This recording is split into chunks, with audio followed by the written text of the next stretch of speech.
Microsoft, I believe it was, recently eliminated their very controversial internal ranking system. Is that good or bad, or what can companies do now using technology to rank their employees in some sort of way so they know who to promote from within?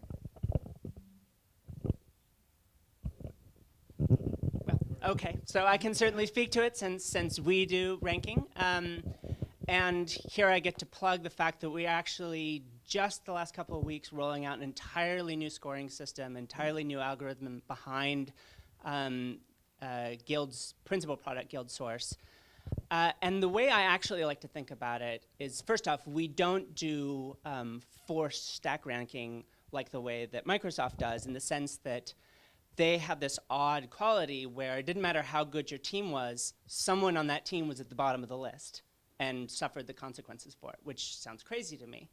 We simply say, this is who this candidate is. The best that we can figure from the data we've collected. This is who they are. Here's their strengths and their weaknesses.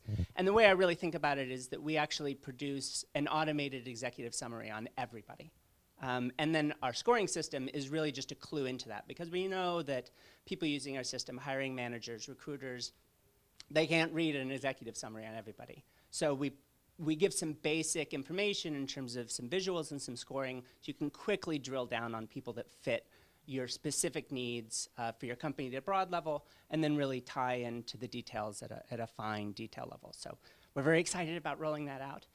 But at the same time, I think there's a real problem. So my experience in education is, if you provide a system to a teacher that says this student is smart, dumb, capable, incapable, what have you, that becomes the truth of that student to that instructor. And if that's true, you've just affected their whole educational career, and you'd better be right. If you're doing that with a recruiter, it's sort of a noisy process as it is. You better be right, but this isn't necessarily affecting someone's whole life. I like to think if we all went in and interviewed at any top company, you'd probably all recognize that some of the times you get the job and some of the times you wouldn't, and it'd be the quirk of that day and people's mood and so forth, which is terrible, but it's reality.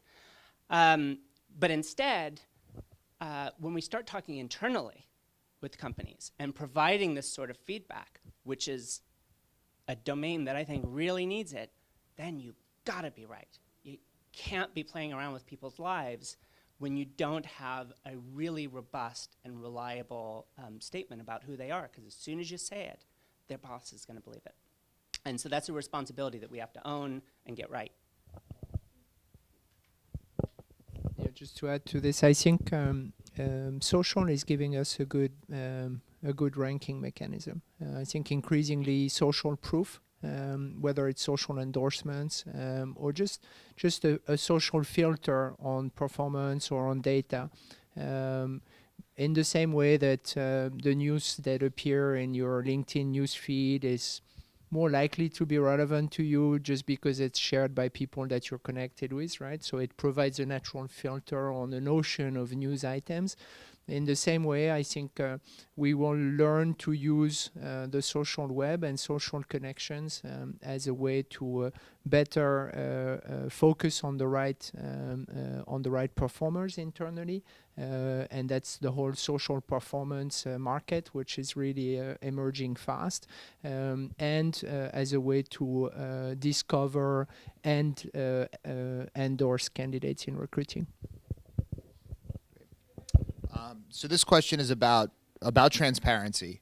Now, I don't know if this is still a practice, but I was reading last year that a lot of hiring managers were asking for Facebook passwords, LinkedIn passwords, to kind of really see the dirt that their candidates were getting into. Is there some tech that can give people access to this without violating privacy? Should they be violating privacy? What do you guys think? I think it's a shame, and I'll let someone else answer. Anybody want to touch that? Go for it. Yeah, I'll go for it. Yeah, it's a shame. right? I think on one hand we all live a public life, right? There's no nothing you can do about it, and if you were secretly attending this session, it's too late because you're probably already on Twitter on some picture, and someone might recognize you, and that's just the way it is, right? So we're all living a public life. But at the same time, we all have a privacy as well. I think we're getting better at managing this public-private sense.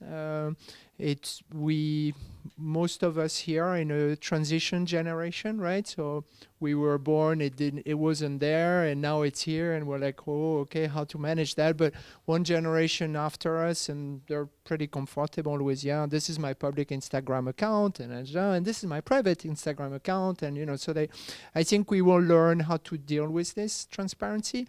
In matters of recruiting, I think it is great practice to go and check out the LinkedIn profile, the Twitter feed, the blog, the Facebook page, or whatever of your candidate, whatever they have chosen to make public, and it gets you to know the person better.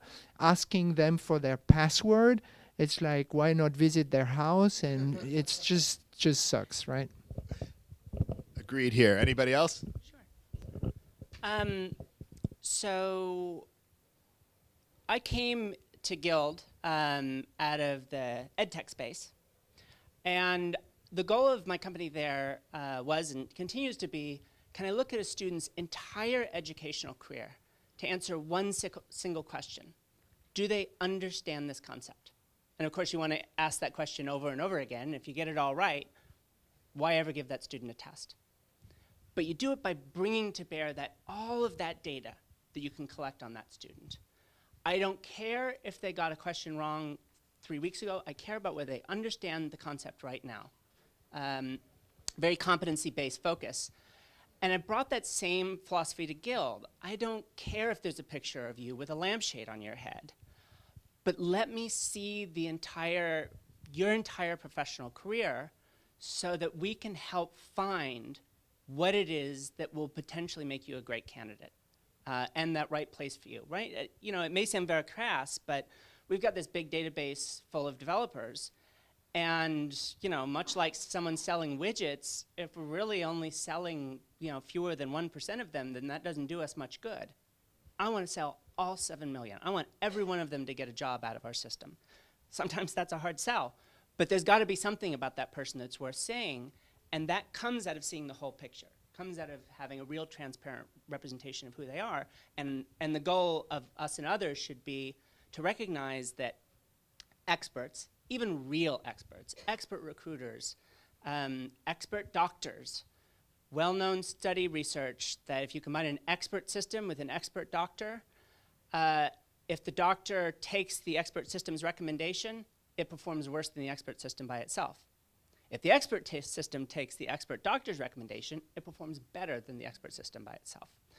So I really see HR tech as potentially playing that role of being able to take some real expertise amongst the recruiters and the talent managers and everyone else, but being able to augment that and do even more with it.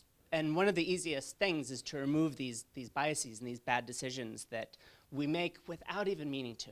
We just have a presumption that this kind of person's not going to get the job done, and the data says something different. We should break that. If you're going to be overly sensitive that someone has something in their Facebook or in their Twitter feed that you don't like, but it's not predictive of whether they're going to be a great performer in your company, we should let you know you got to ignore that, or you're going to make a bad decision.